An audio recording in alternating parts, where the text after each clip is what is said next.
दीक्षित। और इस वक्त की सबसे बड़ी खबर आ रही है अहमदाबाद से, जहां पर एयर इंडिया का एक विमान क्रैश हुआ है। उसमें 242 पैसेंजर थे, उसमें 169 लगभग भारतीय थे, 53 ब्रिटिशर्स थे, 7 वियतनाम के थे और भी कई लोग थे। और जिस बिल्डिंग से वो टकराया वो भी डॉक्टर्स वहां पर मेस था डॉक्टर्स का, वहां पर डॉक्टर मौजूद थे। इस वक्त की खबर के हिसाब से लगभग 100 शव वहां से निकाले जा चुके हैं और ये जिनके दृश्य आ रहे हैं बहुत दर्दनाक हैं और बहुत हृदयविदारक हैं। सवाल ये है कि इस तरह की घटनाएं साल में 2-3 बार हमें देखने को मिलती हैं, फिर वो भारत में हो या कहीं और हो। लेकिन सबसे बड़ा सवाल यही है कि आखिर ये घटनाएं होती हैं, हम हादसों को रोक नहीं सकते, दुर्घटनाओं को रोक नहीं सकते, लेकिन जो क्षति है वो कम की जा सकती है। दुनिया में साइंस इतना बढ़ गया है, इतना आगे आ गया है और हम इतने ज्यादा डेवलप हो गए हैं। हम विकसित देश की बात करते हैं कि एक समय के बाद में 2047 में हम विकसित हो जाएंगे। बावजूद उसके आखिर ऐसे हादसे होते हैं तो क्षति इतनी ज्यादा क्यों होती है? क्योंकि 242 जो यात्री थे, ऐसी खबर आ रही है कि शायद ही उसमें से कोई बचाव, क्योंकि प्लेन जैसे ही अहमदाबाद से टेक ऑफ करता है और लगभग 2 से 3 मिनट के अंदर ही वो क्रैश हो जाता है। बहुत ज्यादा स्पीड भी नहीं थी, लेकिन जैसे ही गिरता है उसमें आग लग जाती है और उसके बाद में जो विमान है उसके टुकड़े टुकड़े हो जाते हैं। बड़ा सवाल यह है कि आखिर ऐसी घटनाओं को क्या रोका जा सकता है? यदि रोक नहीं सकते तो क्या क्षति कम की जा सकती है? और इतना डेवलप होने के बाद भी, इतना ज्यादा विकास होने के बावजूद भी हम जो है वो ऐसे फायर प्रूफ विमान क्यों नहीं तैयार कर पा रहे हैं?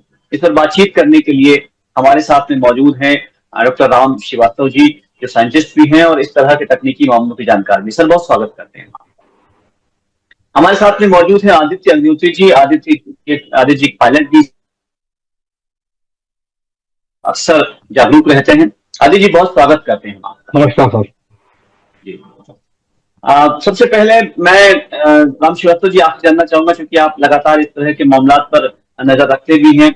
ये जो हादसा हुआ है, इस हादसे को देखकर आपको क्या लगता है? क्योंकि टेक ऑफ किया और बहुत ज्यादा स्पीड नहीं थी, बहुत ऊपर भी नहीं था, वो जैसे ही नीचे गिरता है उसमें आग लग जाती है और जितने भी यात्री थे वो सब जो है लगभग अभी तक 100 शव बरामद हो चुके हैं, लगातार खबरें भी आ रही हैं। तो आपको लगता है कि इन हादसों को रोका जा सकता है किसी तरह से? राम श्रीवास्तव जी। जिस हिसाब से टेक्नोलॉजी आगे बढ़ रही है, निश्चित रूप से एक समय आएगा जब इस तरह की दुर्घटनाएं लगभग नगण्य हो जाएंगी। रहा सवाल, अभी तक जितनी भी दुर्घटनाएं हुई हैं, हर दुर्घटना के बाद ब्लैक बॉक्स का अध्ययन किया जाता है, देखा जाता है कॉज ऑफ एक्सीडेंट क्या था और उसमें क्या खराबी थी, क्या इंजन में खराबी थी या और कोई कारण था। तो उन सब का निराकरण कर लिया जाता है। बोइंग का तो ऐसा हिसाब है, एक मर्दवा कोई कंप्यूटर पे काम कर रहा था और उसने कोई कमांड दिया तो उससे इंजन बंद हो गए। तो जब बंद हो गए, हालांकि दुर्घटना टल गई, पर उस चीज को उन्होंने बड़े सीरियसली लिया और उस पैसेंजर से लैपटॉप को खरीद करके उसकी जांच की। ऐसा समझा कि क्या इस तरह से जो इलेक्ट्रोमैग्नेटिक वेव्स का इंटरफेरेंस होता है उससे क्या प्लेन जो है वर्किंग में, नेविगेशन में कुछ गड़बड़ होती है। पंकज जी, आपको भी याद होगा, आप जब भी प्लेन में जाते हैं तब प्लेन टेक ऑफ करने के पहले एक सूचना दी जाती है। वो सूचना यह होती है कि आप अपने मोबाइल का, लैपटॉप का और सभी इलेक्ट्रॉनिक उपकरण को बंद कर लें, इससे नेविगेशन अफेक्ट होता है।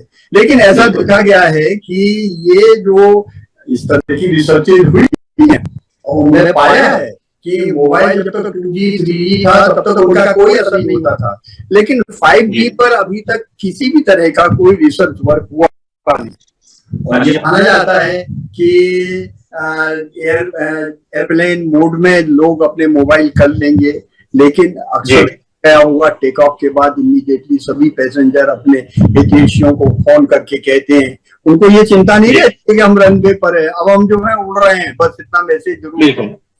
तो इस बात की संभावना को भी नहीं नकारा जा सकता कि नेविगेशन में इस तरह का डिस्टरबेंस भी हो सकता है। अगर हुआ है तो क्योंकि अगर फिलहाल जो स्टडी की गई है उसको मैंने काफी बारीकी से देखा है। इस तरह की जो घटनाएं जो अहमदाबाद में हुई है, अभी तक 20 दुनिया में जो इस तरह की टेक ऑफ करते समय दुर्घटनाएं हुई है, उनका एनालिसिस ये बताता है कि एक तो उसमें जो गलती थी वो पायलट की गलती थी मानव निर्मित जी थी, जी दूसरी पाई का अचानक आग लगी। तो ये जो चीजें हैं वो पिछले 20 वर्स्ट एक्सीडेंट्स में तो डिटेक्ट हुए हैं, लेकिन यहाँ का वीडियो देखकर ऐसा नहीं लगता है कि पायलट की कोई गलती थी, क्योंकि अगर गलती होती तो मे डे का उसने जो एक पैगाम दिया था कि अब मेरे हाथ में कुछ नहीं है और आई एम नाउ क्रैशिंग, और वो जो चीज थी बड़ी इंपॉर्टेंट है। इसके बाद उसका कम्युनिकेशन टूट गया, प्लेन क्रैश हो गया, आग निकली। लेकिन यहाँ पंकज जी मुझे जो खास चीज नजर आ रही है वो ये नजर आ रही है कि देखिएगा कि प्लेन जो है टेक ऑफ जो कर रहा था लगभग 20 डिग्री जो उसका स्टैंडर्ड है उससे कर रहा था, और एक टोरा नाम का एक टेक्निकल वर्ड है जिसको कि कहते हैं टेक ऑफ रन अवेलेबल, वो भी सफिशिएंट था, और वो हाइट पकड़ चुका था और वो उस हाइट पर था कि जिससे उसको और ऊपर जाना था, लेकिन ऊपर ना जाने के बजाय वो नीचे चला गया। और जो इसमें जो मुझे लग रहा है वो ये लग रहा है कि जैसा मैंने पिक्चर देखा है उसमें बोइंग 787 में जो फ्यूल रहता है वो एक तो नाइट्रोजन गैस के साथ भरते हैं उसको, और पंखों में उसके टैंक रहते हैं और एक बीच में रहता है।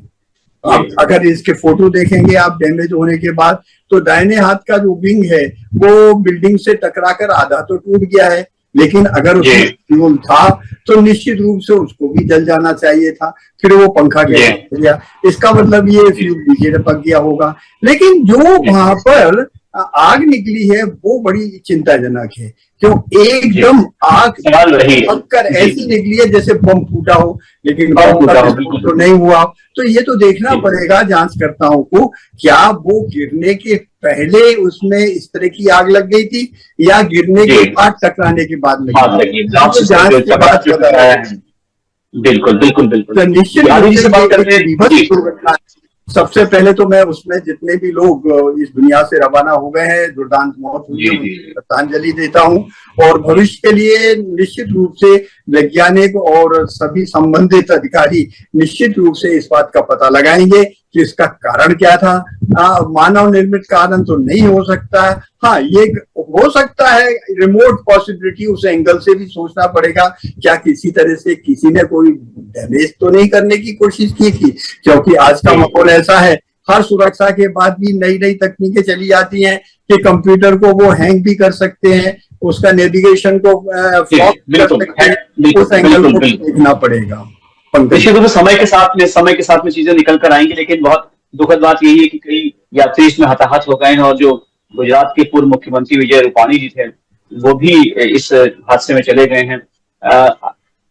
राहुल अग्निहोत्री जी, आपसे जानना चाहूंगा अदिति जी कि चूंकि आप इस तकनीकी मामलों के जानकार हैं, एक्सपर्ट हैं, ये जैसे ही क्योंकि हम जितने भी प्लेन क्रैश देखते हैं वो गिरते ही उसमें आग लग जाती है, और ये जो अहमदाबाद से प्लेन उड़ा था एयर इंडिया का, ये तो बहुत स्पीड पर भी नहीं था, बहुत हाइट पर भी नहीं था, तो जो टकराया होगा तो बहुत गति से भी नहीं टकराया होगा, तो आखिर ये गिरते ही इसमें आग लगने का क्या कारण मानते हैं? मेरा ये कहना है इसके अंदर कि इसमें कोई तकनीकी खराबी ही है, जब वो मानव निर्मित हुई है क्या है, क्योंकि जहाज का जो टेक ऑफ का जब वो क्लाइंब करता है तब उसकी जो स्पीड है वो 1 मिनट के अंदर करीब 2000 फीट चढ़ जाता ऊपर।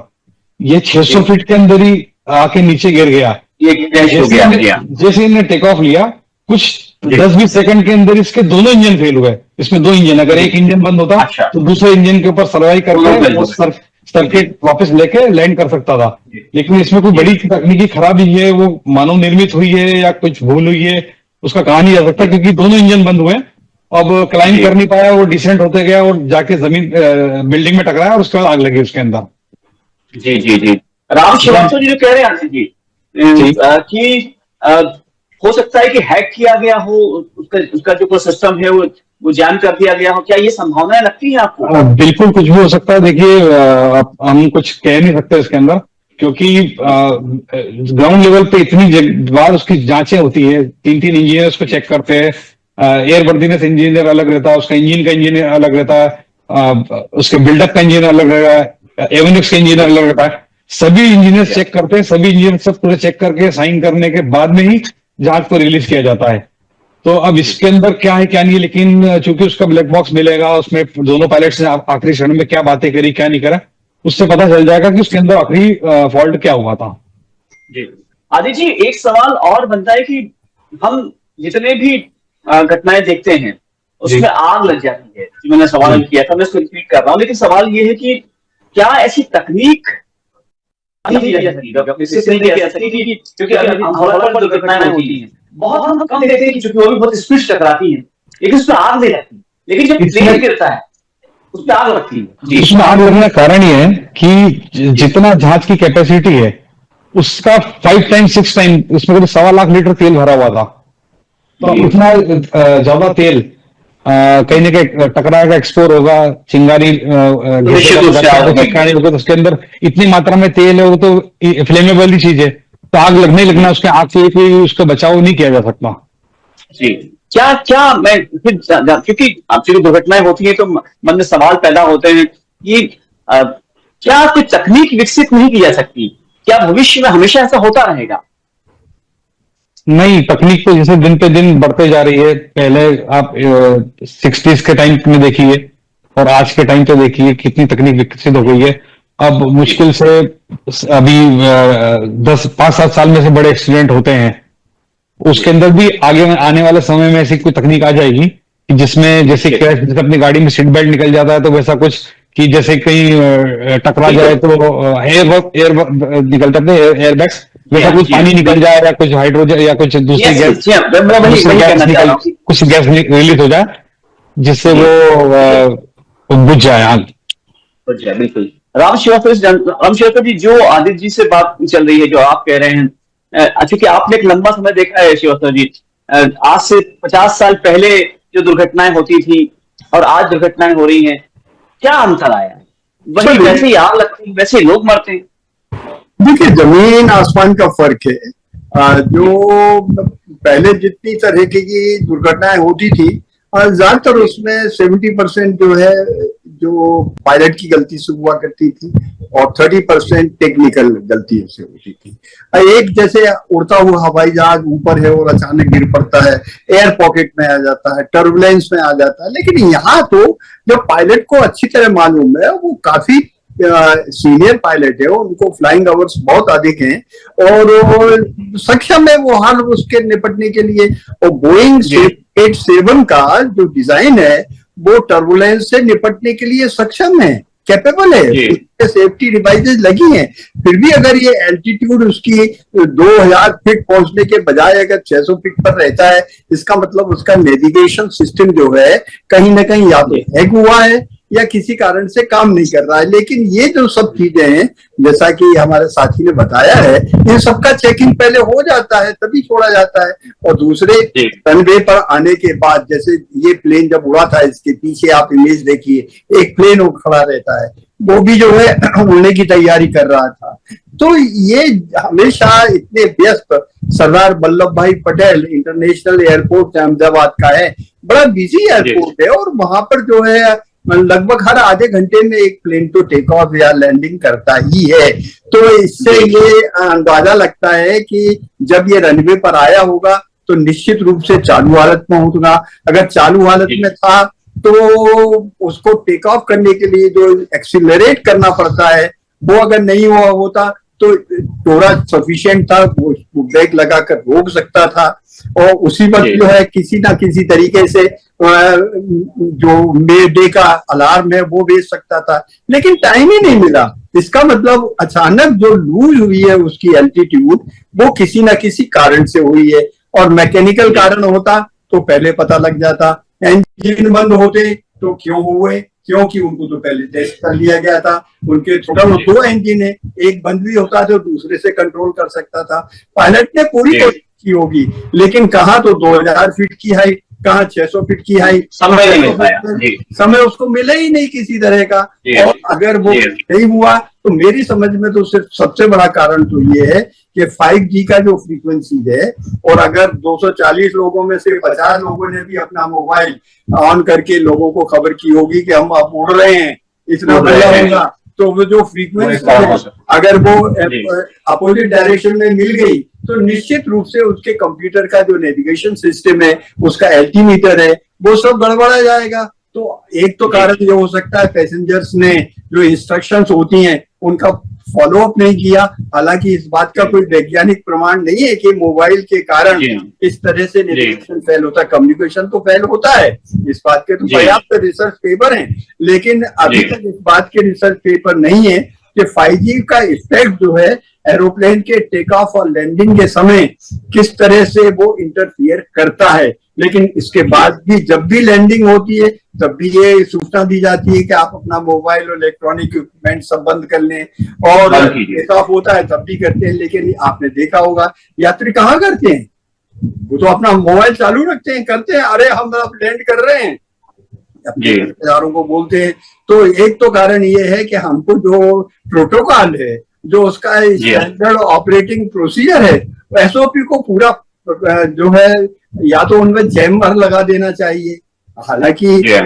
ऊपर भी आपको इंटरनेट की सुविधा मिलती है लेकिन वो कन्फाइंड मिलती है, उसका सीधी के टावर से कोई लेना देना नहीं होता है और बड़े सुरक्षित ढंग से होता है। लेकिन आज की तारीख में खास करके नए नेविगेशन की जो टेक्निक आ गई हैं, जिनमें कि आर्टिफिशियल इंटेलिजेंस का यूज हो रहा है, मशीन लर्निंग का यूज हो रहा है, आईओटी का यूज हो रहा है, उसमें तो ये भी पता लग जाता है कि अगला पहिया जो है इसका, जैसे अभी तक जितने भी एक्सीडेंट हुए उनमें कुछ एक्सीडेंट ऐसे भी हुए टेक ऑफ के वक्त उनका टायर वर्स्ट हो गया है, या जो ज्यादातर जो है इंजन के फेल्यूअर्स के कारण होते हैं, तो वो तो पता लग जाता है। अब इंजन क्यों फेल हुआ आज की तारीख में, बोइंग के तो इतने सुरक्षित विमान माने जाते हैं जिसकी हर एक एक्सीडेंट के बाद बड़ी सीरियसली जांच होती है और इसके पश्चात ही उनका निर्माण किया जाता है, तभी वो इतने महंगे हैं। और अब तो उसका कोई सरकारीकरण भी नहीं है एयर इंडिया का। अब तो टाटा जो प्रोफेशनल एयरलाइंस है और प्रोफेशनल ऑर्गेनाइजेशन में कभी किसी तरह की कोताही बरती नहीं जाती है और वहां पर ह्यूमन एरर मिनिमम मानी गई है, वहां पर सबसे ज्यादा ध्यान दिया जाता है। रहा सवाल ये कि भविष्य में इस तरह की दुर्घटनाएं कम से कम हो, वो तो प्रयास किया जा सकता है, लेकिन जैसा हमारे बताया आग लगने के बाद तो खुदा हाफिज है, उसको बचाना तो बस ईश्वर की मर्जी है। ऐसे बहुत कम होते हैं, इतने सीवियर एक्सीडेंट में लोग बचते हैं और उनकी मृतात्मा को हमको शांति देना ईश्वर से ना बहुत जरूरी है। पंकज जी। आदित्य जी, जब पायलट को ट्रेनिंग दी जाती है, जो पायलट तैयार होते हैं, तो उनको इस तरह की जो दुर्घटनाएं हैं उनको उनसे निपटने की भी ट्रेनिंग दी जाती होगी और बाकायदा प्रैक्टिकल करवाया जाता होगा। तो ऐसे में क्या क्या बताया जाता है कि क्या दुर्घटनाएं हो तो वो क्या करते हैं इस वक्त? बिल्कुल, बेसिक में जब शुरुआत में जब पायलट की ट्रेनिंग होती है तब इंजन ऑफ करके बिना इंजन के भी लैंड करना सिखाते हैं और जो जो हो सकता है वो सब की ट्रेनिंग बाकायदा होती है। वो तो उस समय छोटे विमान पे होती है, फिर जब ये बड़े विमान पे अपना एंडोर्समेंट कराते हैं तो उन विमान की जो कंपनियां हैं वो लोग भी उनको पूरा वो करवाती हैं और उसकी पूरी ट्रेनिंग होती है कि आपको मीडिया कॉल कब देना है, कैसा करना है। और जो ये पायलट सबरवाल जी थे, ये काफी सीनियर, 8000 प्लस घंटे इनके पास में थे, काफी सीनियर पायलट थे। तो इसके अंदर कुछ मतलब उनको मौका ही नहीं मिला करने का। अगर ये कम से कम 10,000 5,000 फीट तक अगर पहुंच जाते तो कुछ भी ग्लाइड करके दुर्घटना नहीं होती। हाँ, दुर्घटना नहीं होती, वो एयरपोर्ट घुमा के ले आते जहाज को। जी। आपके भी कई मित्र और भी इस वक्त जो है पायलट रहे होंगे, क्या उनकी कोई प्रतिक्रिया आई है इस पर? जी, मेरी 2-3 पायलट से मेरी बात हुई है तो वो उनका भी कहना यही पड़ा कि कुछ बड़ी टेक्निकल इसमें प्रॉब्लम आई है, उसके बिना ये हो नहीं सकता था जी, क्योंकि सेकंड्स ही मिले इनको, सेकंड्स ही मिले, मतलब मिनट्स भी नहीं मिले कि रिकवर कर सके। हाँ, 25 सेकंड 20 सेकंड का टाइम मिला इनको सिर्फ, वो क्या कर सकते थे 25 सेकंड में? आदित्य जी, क्या आशा हम कर सकते हैं, क्या हम ये कल्पना कर सकते हैं कि भविष्य में दुर्घटनाएं को तो हम नहीं रोक सकते, लेकिन भविष्य में जब प्लेन टकराएगा, जब गिरेगा, तो आग जो लगती है एकदम से भयावह जो आग लगती है, क्या ये आशा कर सकते हैं कि इसकी कोई तकनीक विकसित हो जाएगी? इसकी तकनीक बिल्कुल विकसित होगी। जैसे मैंने आपको थोड़ी देर पहले ही बोला कि जैसे गाड़ी टकराती है तो अपने एयरबैग्स बाहर निकल जाते हैं, तो वैसा कुछ ना कुछ तकनीक हो जाएगी कि कभी कुछ दुर्घटना घटे तो जो फोम्स जो होता है जिससे आग बुझती है, ऐसे फोम्स अपने आप जाने के लिए, हाँ, जिससे आग बुझ सके, तो ऐसे कुछ आएगी तकनीक, ऐसी जरूर आएगी, क्योंकि जो कंपनियां बनाती है उनको सब चीजों का ध्यान रखना पड़ता है। सबसे पहले जहाज का वजन, जितना वजन कम रहेगा उतना ज्यादा वो रहेगा। ये तकनीक को जोड़ा जाएगा तो उसका वजन बढ़ाना पड़ेगा, तो पैसेंजर का वजन कम करना पड़ेगा, फ्यूल का वजन कम करना पड़ेगा। फ्यूल का वजन कम करेंगे तो जहाज का इंडोरेंस कम हो जाएगा। अच्छी बात कह रहे हैं, बहुत अच्छी बात है, बिल्कुल जी सही। जी जी। राम श्रीवास्तव जी, बहुत संक्षेप में जानना चाहूंगा क्योंकि समय हो गया है, लेकिन क्या आपसे भी ये सवाल करना चाहूंगा, क्या भविष्य में हम ये आशा कर सकते हैं, ये कल्पना कर सकते हैं कि दुर्घटनाएं हो, कम हो, लेकिन जब वो टकराए वहां प्लेन या नीचे गिरता है तो उसमें आग नहीं लगे, उसमें ब्लास्ट ना हो? क्या क्या ऐसी कोई तकनीक पर काम हो रहा है? निश्चित रूप से हो रहा है। इस तरह की अगर कभी टक्कर होगी तो उसमें पूरे प्लेन को, जिस तरह से कार के अंदर वो लगे रहते हैं, स्प्रिंग लगी रहती है, शॉक एब्जॉर्बर लगे रहते हैं, ऐसा सोचा जा सकता है कि क्या हम टकराने के बाद उसके इम्पैक्ट को एब्जॉर्ब कर सकते हैं। और रहा सवाल ये फ्यूल को भी हटाकर अब तो इलेक्ट्रिक एरोप्लेन बनाने की योजनाएं चल रही हैं, कुछ बहुत अच्छी बात है, बहुत अच्छी बात है। अभी जैसे जेट इंजन है, जेट इंजन की जगह अब प्रोटॉन इंजन जो है, जो रॉकेट में जिसका कि प्रैक्टिकल कर लिया गया, हो सकता है भविष्य में प्रोटॉन इंजन अगर आ जाएं तो इस तरह की दुर्घटनाएं कम होगी। लेकिन निश्चित रूप से आर्टिफिशियल इंटेलिजेंस के कारण भविष्य में ऐसी दुर्घटनाएं और बहुत कम हो जाएंगी, ऐसी मेरी उम्मीद है। आप भी बहुत अच्छी बात कर रहे हैं कि अगर जिस ढंग से इलेक्ट्रिक बाइक्स आ गई हैं, कार आ गई हैं, बैटरी चले, वैसे ही अगर ट्रेन आ जाएंगे, प्रोटॉन से चलने वाले आ जाएंगे, तो शायद ही निश्चित रूप से आग नहीं लगेगी और इस तरह से दुर्घटनाएं नहीं घटेगी। बहुत सारा धन्यवाद हमसे बातचीत करने के लिए, लेकिन ये बहुत महत्वपूर्ण है आदित्य जी और राम श्रीवास्तव जी की आपसे आपने बातचीत की। और चूंकि दुर्घटनाएं, इस तरह की दुर्घटनाएं आहत करती हैं, लेकिन ये सिखाती भी है कि भविष्य में हम इस तरह की दुर्घटनाओं से कैसे हम इससे निपट सकते हैं और कैसे जो क्षति हो रही है मानव, उसे कम कर सकते हैं। बहुत सारा धन्यवाद हमसे बातचीत करने के लिए। आप देखते रहिए सावधानी। धन्यवाद। Thank you.